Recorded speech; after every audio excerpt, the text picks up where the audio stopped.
ప్రియమైన సోదర సోదరీమణులకు నా హృదయపూర్వక నమస్కారాలు. చాలామందికి ఒక సాధారణ సందేహం ఉంటుంది. నా జన్మ నక్షత్రం తెలుసు, అయితే ఈ పాదమంటే ఏమిటి?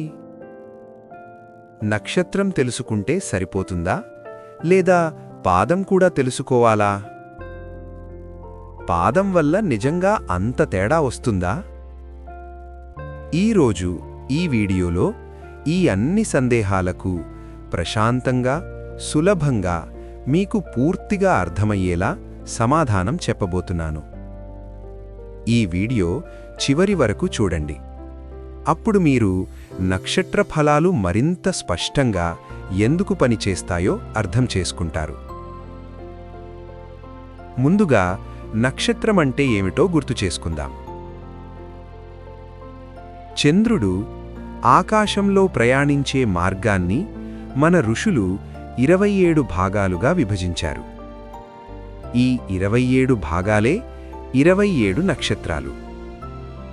మీరు పుట్టిన సమయంలో చంద్రుడు ఏ నక్షత్రంలో ఉన్నాడో అదే మీ జన్మ నక్షత్రం. ఈ జన్మ నక్షత్రం మీ జీవితానికి పునాది, మీ కర్మ స్వభావానికి మూలం. జన్మ నక్షత్రం ఏమి చెబుతుంది? జన్మ నక్షత్రం సూచించేది మీ లోపలి స్వభావం, మీరు జీవితంలో ఎదురయ్యే పునరావృత పరిస్థితులు, మీ బలాలు, బలహీనతలు, కర్మధోరణి. అంటే మీరు జీవితాన్ని ఎలా జీవించడానికి పుట్టారు అనే బేసిక్ డిజైన్. అయితే పాదం అంటే ఏమిటి? ఇప్పుడు అసలు ముఖ్యమైన అంశానికి వస్తాం. ఒక నక్షత్రం 13 డిగ్రీలు 20 నిమిషాలు విస్తీర్ణం ఉంటుంది. ఈ ఒక్క నక్షత్రాన్ని మరింత సూక్ష్మంగా అర్థం చేసుకోవడానికి దాన్ని 4 భాగాలుగా విభజించారు. ఈ 4 భాగాలనే 4 పాదాలు అంటారు. అంటే ఒకే నక్షత్రం, కానీ 4 వేర్వేరు వ్యక్తిత్వ శైలులు. ఇది చాలా సూక్ష్మమైన కానీ శక్తివంతమైన అంశం. సరళమైన ఉదాహరణతో అర్థం చేసుకుందాం.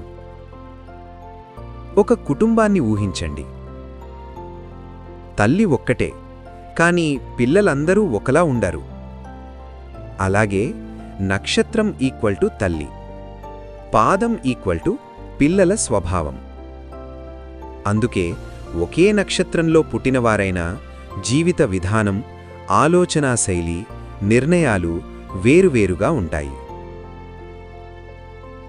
జన్మ నక్షత్రం వర్సెస్ పాదం ప్రధాన తేడా. జన్మ నక్షత్రం జీవితాంతం మారదు, కర్మ స్వభావాన్ని చూపిస్తుంది, లోతైన వ్యక్తిత్వాన్ని చెబుతుంది. పాదం నక్షత్రంలో భాగం, వ్యక్తీకరణ శైలిని చూపిస్తుంది, జీవితంలో జరిగే సంఘటనలు ఎలా వ్యక్తమవుతాయో చెబుతుంది.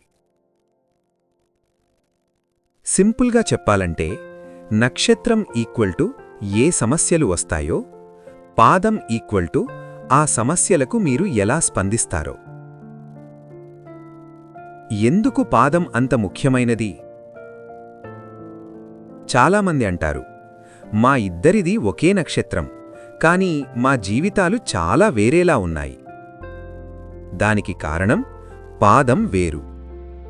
పాదం ఆధారంగా మన మాట తీరు, మన ఆత్మవిశ్వాసం, సంబంధాల నిర్మాణం, ఆర్థిక దృక్పథం మారిపోతాయి. పాదం అండ్ రాశి సంబంధం, ఇది చాలా ముఖ్యమైన విషయం. ప్రతి పాదం ఒక ప్రత్యేక రాశి నాడిని సూచిస్తుంది. అంటే నక్షత్రముక్కటే అయినా పాదం వల్ల రాశి ప్రభావం మారుతుంది. ఇదే కారణంగా పాదం జ్ఞానం ఉంటే జ్యోతిష్యంలో ఫలితాలు చాలా ఖచ్చితంగా వస్తాయి.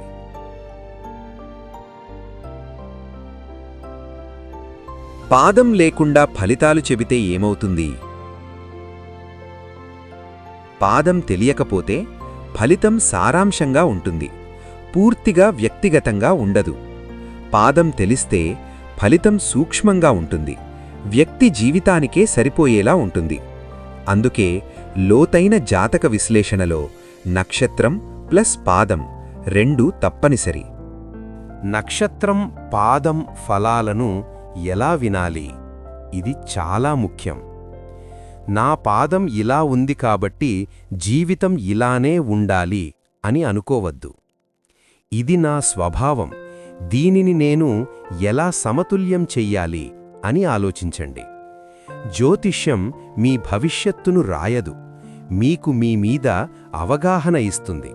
అసలు సత్యం మన శాస్త్రం స్పష్టంగా చెబుతుంది. జన్మ నక్షత్రం మీ మూల స్వభావం, పాదం ఆ స్వభావం వ్యక్తమయ్యే విధానం, కర్మ మీ చేతునిలో ఉంది. నక్షత్రం మారదు, పాదం మారదు, కానీ మీ స్పందన మాత్రం మీ చేతుల్లోనే ఉంటుంది. ముగింపు మాటలు. ప్రియమైన సోదర సోదరీమణులారా, మీ జన్మ నక్షత్రం మీ జీవితానికి ఒక పునాది. మీ పాదం ఆ పునాది మీద మీరు కట్టుకునే జీవన శైలి. ఈ రెండింటినీ తెలుసుకుంటే జ్యోతిష్యం మీకు భయంగా కాకుండా ఒక వెలుగుల దారిలా అనిపిస్తుంది. ఈ ఛానల్లో మీరు వినే ప్రతి నక్షత్ర విశ్లేషణ ప్రశాంతతతో, సంప్రదాయ గౌరవంతో చెప్పబడుతుంది. భగవంతుడు మీ అందరికీ సరైన అవగాహన, శాంతమైన మనస్సు, సద్బుద్ధిని ఎల్లప్పుడూ ప్రసాదించాలని కోరుకుంటూ ఇంక సెలవు తీసుకుంటున్నాను.